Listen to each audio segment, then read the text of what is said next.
राम राम मंडळीनो, काय बोलतो मग. जो आज जातो गावाला, आमचं गाव संगमेश्वर. जो ग्लोव्ज घालून आणि हेल्मेट लावून बघा बघा दिसतोय, भारी दिसतोय ना. मग जो 10 दिवस सुट्टी काढली, मग म्हणाला आपली गाडी घेऊनच जाऊ. आपला मुंबई गोवा हायवे पण बघू कसा आहे तो, झाला आहे की नाही. नाही तर 10 वर्ष आहे तसाच रखडतोय. मग मग जो कॅमेरा लावला हेल्मेटला आणि जो मोबाईलला कनेक्ट करून केला चालू, तर सकाळी वाजले होते 5 वाजता. बोललो सकाळी निघतो म्हणजे 12 वाजेपर्यंत पोचेन. मग घातले ग्लोव्जवर आणि निघालो. 5 वाजता निघालो ठाण्यावरून. मग आपलं जातो, रस्ता पण खाली होता, सकाळी कोण नव्हतंच. आपलं गाडी काढलेलं आणि आपलं जातो. हलू हलू हलू हलू तर बोललो कोण नाही रस्त्याला, मग मारता स्पीडने.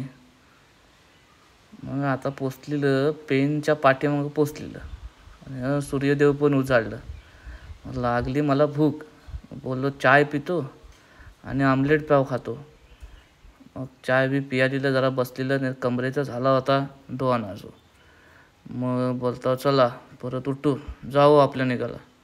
रस्ता म्हणायला गेला तर लय चांगला आहे, जो मजाच येते.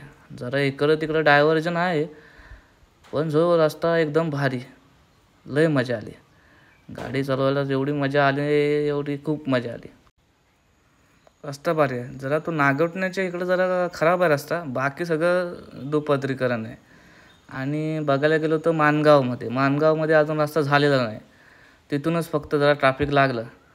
पण नंतर पोचलो, आता पोचलो कशिडी टनेलला. जो कधी गेलो कशिडीला काय समजलंच नाही. पण टनल एकदम भारी, आतून नुसतं कालोख अजून लाईट नाही लावली नाही, पण मजा आली गेलेलं. गाडी एकदम मस्त आपली 80-90च्या ह्याच्यानं मारलेलं. इथंच कशिडीला थोडं पोलीस भेटलं, पण त्याने काय बोललं नाही. मग आमच्या गावाला आलो तर आपलं बघितलं, आपलं सगळं चालतायत. मजा आली गावाला बघून. जो जातो जो पोचलेलं गावाला, आम्ही 12 वाजता गावाला पोचलेलं. आणि जो आमच्या गावातलं दिसत आहेत. मग याला बोललेलं चल बस माझ्या गाडीवर, तीवर. मग जो तो सौम्या बसला.